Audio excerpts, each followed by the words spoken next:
Você já se perguntou por que o macarrão é tão irresistível e por que ele está presente em lares e restaurantes ao redor do mundo? O macarrão é mais do que um simples prato. É uma delícia que encanta pessoas de todos os cantos, seja em um jantar rápido durante a semana ou em um prato especial em restaurantes sofisticados. O macarrão está em toda parte, agradando a quase todos os gostos, de crianças a adultos. Mas você já parou para pensar de onde veio o macarrão e como ele se espalhou pelo globo, se tornando um dos alimentos mais populares do mundo?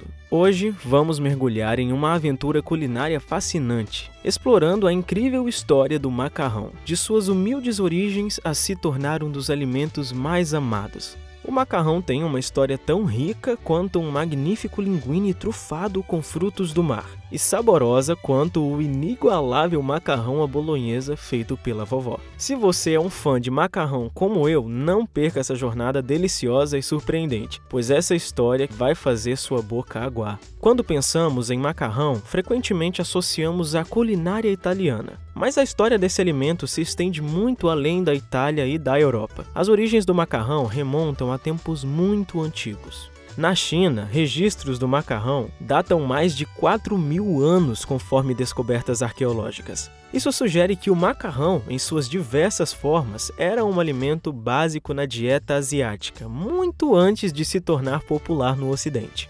Enquanto isso, no mundo mediterrâneo, existem referências a alimentos semelhantes ao macarrão na dieta dos gregos e romanos antigos. Essas massas eram provavelmente mais simples, feitas de grãos amassados misturados com água e cozidas, similar à lasanha que conhecemos hoje em dia. Durante a Idade Média, o macarrão teve um papel importante na culinária do mundo islâmico, uma região que abrangia desde a Península Ibérica até o Sudeste Asiático. A disseminação do macarrão nesta vasta área foi significativamente influenciada pelas rotas comerciais e as conquistas dos povos islâmicos, que levaram não apenas à troca de mercadorias, mas também à difusão de ideias e tradições culinárias. No mundo islâmico, o macarrão era conhecido por diversos nomes e apresentava várias formas. Uma das mais famosas é o ítria, uma massa seca que se assemelha ao espaguete moderno. Esse tipo de macarrão era frequentemente mencionado em textos médicos e culinários árabes, destacando-se não apenas como um alimento saboroso, mas também por suas propriedades nutricionais.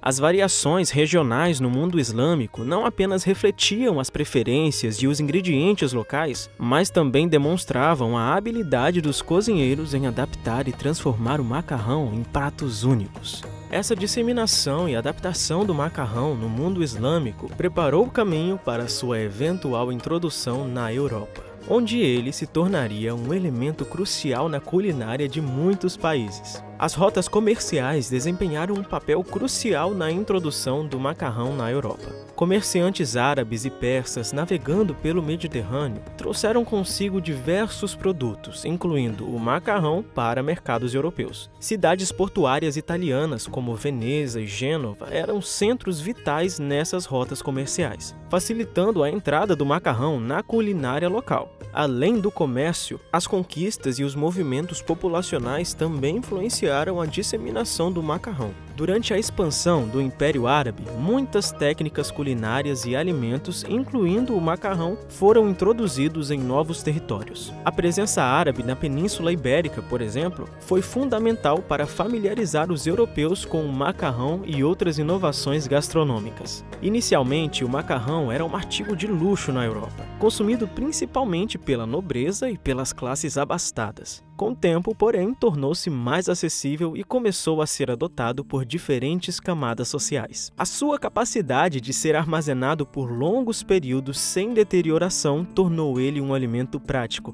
especialmente para as classes trabalhadoras. A Itália, com seu clima e solo adequados para o cultivo de trigo duro, emergiu como um centro importante para a produção de macarrão. As cidades italianas não apenas adotaram o macarrão como um alimento básico, mas também começaram a desenvolver suas próprias variedades e técnicas de produção, pavimentando o caminho para a associação íntima que hoje existe entre o macarrão e a culinária italiana. Durante este período, a Itália não era um país unificado como conhecemos hoje, mas um mosaico de cidades-estados e reinos. Essa divisão geográfica e política contribuiu para a diversidade regional na produção e no consumo de macarrão. Cada região começou a desenvolver suas próprias versões de macarrão, com formatos e métodos de preparo que refletiam os ingredientes locais e as tradições culinárias.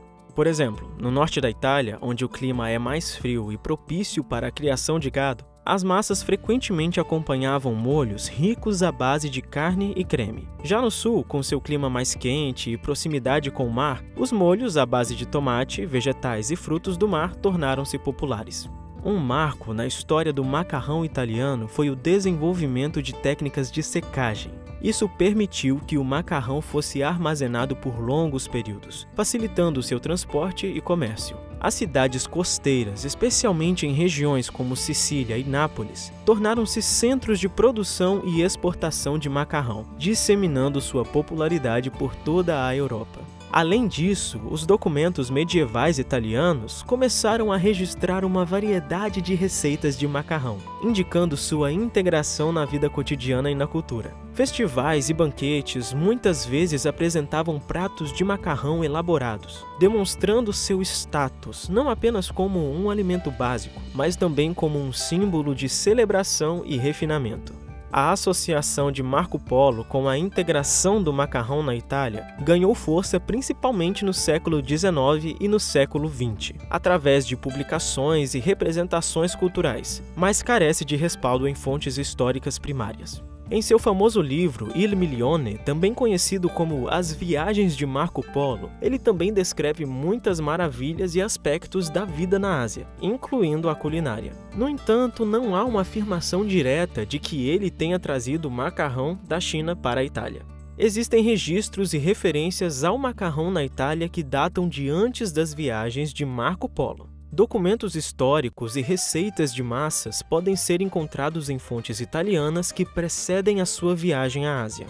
Durante a transição da Renascença para o século XVIII, o macarrão se solidificou como um alimento essencial na Europa, encontrando seu lugar tanto nas mesas dos nobres quanto nas cozinhas das classes trabalhadoras. Esse período foi marcado por uma notável diversificação na culinária, com o macarrão sendo preparado de formas cada vez mais elaboradas, incorporando ingredientes como queijos finos, molhos ricos e carnes variadas. Essa inovação culinária era frequentemente refletida nos livros de receitas da época, que começaram a apresentar o macarrão em pratos sofisticados e diversificados. Nos círculos sociais e culturais, especialmente durante banquetes e festas da Renascença, o macarrão era uma demonstração de sofisticação e abundância. Simultaneamente, mantinha sua presença na mesa dos mosteiros, onde era valorizado pela sua simplicidade e sustento. A produção de macarrão, especialmente na Itália, viu um crescimento substancial, com Nápoles e Sicília emergindo como centros importantes. O macarrão produzido nessas regiões começou a ser exportado por toda a Europa, ganhando reconhecimento por sua qualidade superior. O surgimento das cantinas na Itália, particularmente a partir do século XVI a XVII, marcou uma transição significativa na forma como o macarrão era produzido e consumido. Estas cantinas, conhecidas também como Bottega de Vermicellaio, eram essencialmente estabelecimentos ou restaurantes especializados na produção e venda de massas. A palavra vermicellaio deriva de vermicelli, que é um tipo de macarrão fino, sugerindo que essas lojas eram focadas principalmente na produção de massas longas e finas. A popularização dessas cantinas pode ser atribuída a vários fatores. Primeiramente, refletia a crescente demanda por macarrão, que já havia se firmado como um alimento básico na dieta italiana. Além disso, a capacidade desses estabelecimentos de produzir massas em maior escala permitiu que mais pessoas tivessem acesso a este alimento, que antes era mais restrito devido à sua produção artesanal e laboriosa. No entanto, o aumento da produção de macarrão também levou a conflitos. Em particular, houve disputas entre os proprietários de cantinas e os padeiros, uma vez que ambos competiam pelos mesmos recursos básicos, especialmente a farinha de trigo. Esses conflitos chegaram a um ponto em que as autoridades tiveram que intervir, regulamentando a produção de trigo para garantir que houvesse suprimento suficiente para ambos os setores. Em cidades como Nápoles, que no século XVIII era uma referência na produção e consumo de macarrão, o número de cantinas cresceu exponencialmente, refletindo a popularidade e a importância do macarrão na cultura e na dieta locais. Essa proliferação das cantinas também foi um reflexo do desenvolvimento urbano e do crescimento populacional, com o macarrão atendendo às necessidades de uma população cada vez maior e mais urbana. O século XIX foi um período de transformação significativa para o macarrão, marcado por avanços tecnológicos que revolucionaram sua produção e consumo. A introdução de máquinas de macarrão representou um ponto de virada, tirando a produção de macarrão do âmbito puramente artesanal e introduzindo-a na era da manufatura industrial.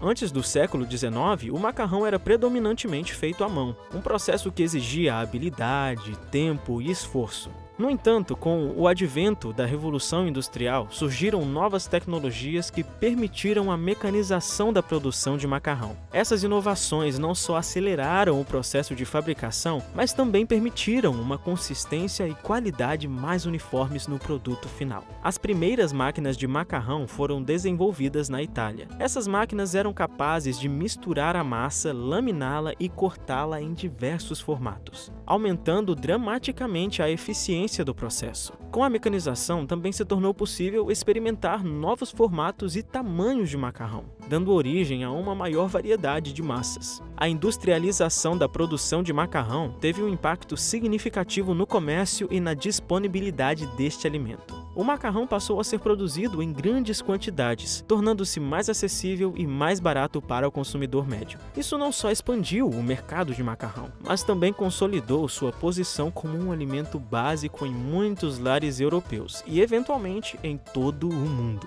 A grande onda de imigrantes italianos para os Estados Unidos, Brasil, Argentina e outros países da América Latina trouxe consigo uma rica tradição culinária, na qual o macarrão desempenhava um papel central. Esses imigrantes, ao se estabelecerem em novos lares, buscaram recriar os sabores de sua terra natal, e o macarrão era um elemento familiar e reconfortante nesse processo. À medida que o macarrão ganhava popularidade, ele começou a ser adaptado ao paladar e aos ingredientes disponíveis na América. O molho de tomate, já popular na culinária italiana do sul, encontrou um lugar de destaque nas versões americanas de pratos de macarrão, com variações que incluíam carnes e outros ingredientes locais. Estes pratos adaptados, como o espaguete com almôndegas, tornaram-se ícones da cozinha italo-americana. Com o início da Primeira Guerra Mundial, muitos países enfrentaram a difícil tarefa de alimentar suas populações e tropas. O macarrão, devido à sua longa vida útil, facilidade de transporte e preparo e alto valor nutritivo, tornou-se uma escolha ideal.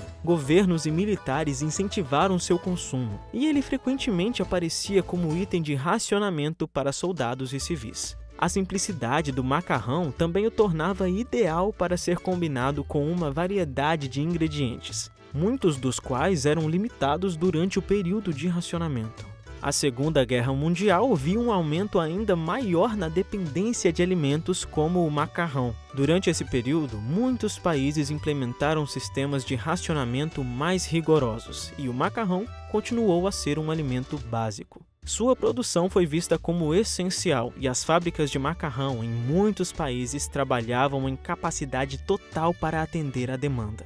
Em alguns casos, o macarrão era enriquecido com vitaminas e minerais adicionais para aumentar seu valor nutritivo. Após o fim da Segunda Guerra Mundial, o cenário global mudou significativamente e o macarrão emergiu como um dos vencedores e passou a ser visto como um alimento básico em muitas partes do mundo que antes ele não atingia. A globalização ocorrida durante o século XX e o aumento das trocas culturais consolidaram a popularidade do macarrão para além de suas raízes europeias e asiáticas. De suas humildes origens na antiga China e no Mediterrâneo até se tornar um alimento básico na culinária global, o macarrão demonstrou uma incrível capacidade de adaptação e inovação. Sua evolução reflete as mudanças culturais, sociais e tecnológicas ao longo da história. O macarrão não é apenas um alimento, mas um símbolo da criatividade humana e da conexão entre diferentes culturas. À medida que avançamos, o macarrão continua a se reinventar, prometendo um futuro repleto de novos sabores, formas e possibilidades culinárias. Espero que você tenha gostado deste primeiro vídeo da nossa nova série sobre a história por trás do que nós comemos. Deixe nos comentários sugestões de alimentos que você gostaria de ver sua história contada aqui no canal. E nos vemos no próximo vídeo.